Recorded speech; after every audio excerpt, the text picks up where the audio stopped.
کسی انداز میں صحیح میں نے اپنا دل محبوب پر فدا کر دیا، یہاں صنعت حسن تعلیل استعمال کی گئی ہے۔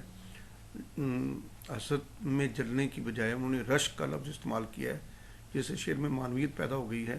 ہر عاشق کی خواہش ہے کہ محبوب پر قربان ہو۔ شاعر محبوب کی محفل میں رقیبوں کے تعلقات کی وجہ سے جلتا رہا، گویا دل پروانے کی طرح جل گیا۔ شاعر کہتا ہے دشمنوں اور رقیبوں کی محفل میں میرا دل جلا ہے، لیکن جلا تو محبوب کے لیے ہے، گویا میرا دل محبوب پر قربان ہو گیا ہے۔ یہ معاملہ بندی کا شعر ہے۔ عشق میں محبوب پر قربان ہونا بڑی سعادت ہے۔ میں جیتا ہوں فقط تیری محبت کے لیے، ورنہ مجھ کو اس جہاں میں دلچسپی نہیں۔ یا ایک اور حوالے کا شعر دیکھیے، میں نے کہا کہ بزم ناز چاہیے غیر سے تہی، سن کے ستم ظریف نے مجھ کو اٹھا دیا کہ یوں۔ یہ غالب کا شعر ہے۔ میں نے کہا کہ بزم ناز چاہیے غیر سے تہی، سن کے ستم ظریف نے مجھ کو اٹھا دیا کہ یوں۔ مومن خواہ مومن ٹھانی تھی دل میں اب نہ ملیں گے کسی سے ہم، پر کیا کریں کہ ہو گئے ناچار جی سے ہم۔ یہ مطلع ہے، ہم نے فیصلہ کیا تھا کہ اب کسی سے نہ ملیں گے، مگر جی سے مجبور ہو گئے۔ غزل کا شان نزول اور پس منظر۔ یہ غزل مومن نے اپنے دوست مولانا فضل اللہ خیر آبادی، جو آرزو تخلص کرتے تھے ان سے ناراضی کے زمانے میں لکھی تھی۔ جب دوستی بحال ہوئی تو یہ غزل ان کی خدمت میں پیش کی۔ اس میں شاعر انسانی نفسیات بیان کرتا ہے۔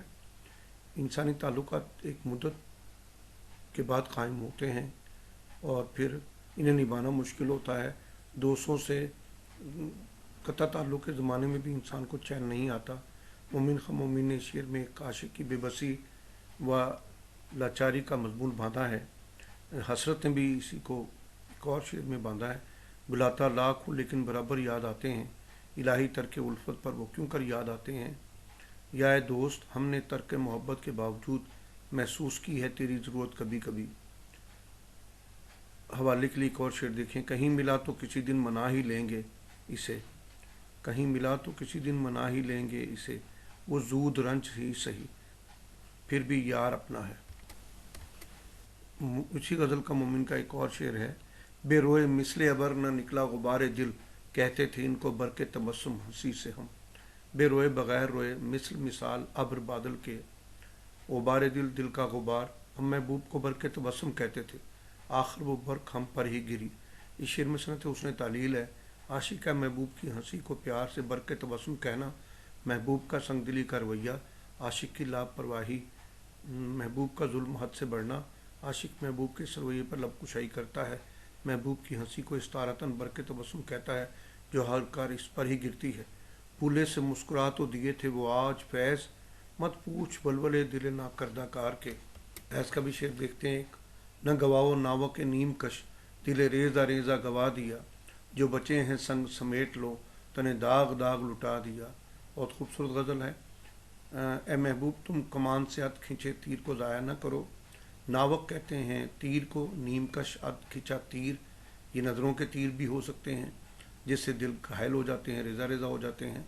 کیونکہ میں اپنے دل ٹکڑے ٹکڑے کر کے گنوا چکا ہوں، اور جو پتھر مجھے مارنے کے لیے بچے پڑے ہیں انہیں سمیٹ لو کہ میں نے اپنا جسم تیری راہ میں قربان کر دیا ہے۔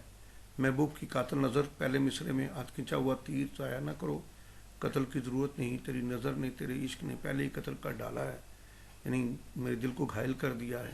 ہر پتھر اٹھا لو، جسم پر دیوانگی عشق سے جگہ جگہ زخم ہے، گویا عاشق کو مارنے کے لیے اس کا عشق ہی کافی ہے، یا اس کا حسن ہی کافی ہے۔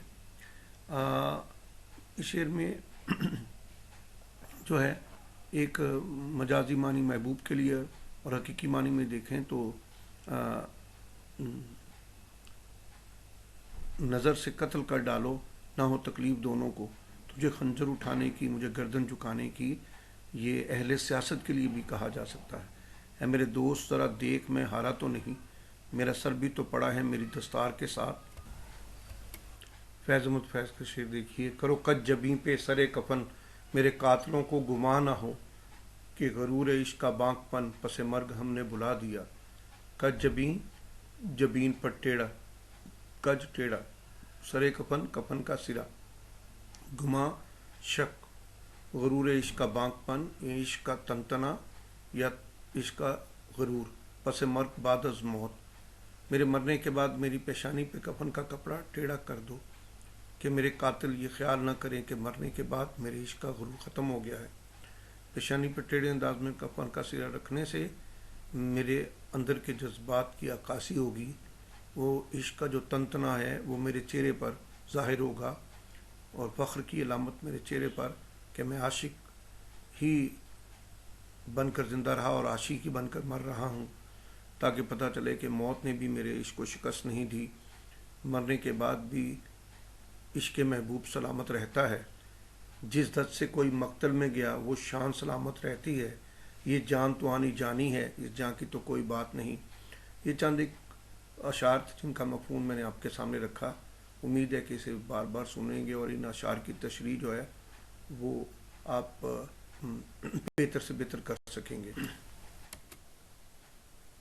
امید ہے یہ مختصر ویڈیو آپ کو پسند آئی ہوگی، اسے واچ کیجئے، کمنٹ کیجئے، دوستوں سے شیئر کیجئے، اور انشاءاللہ اگلی ویڈیو میں آپ سے ملاقات ہوگی۔ اللہ آپ کا حامی و ناصر۔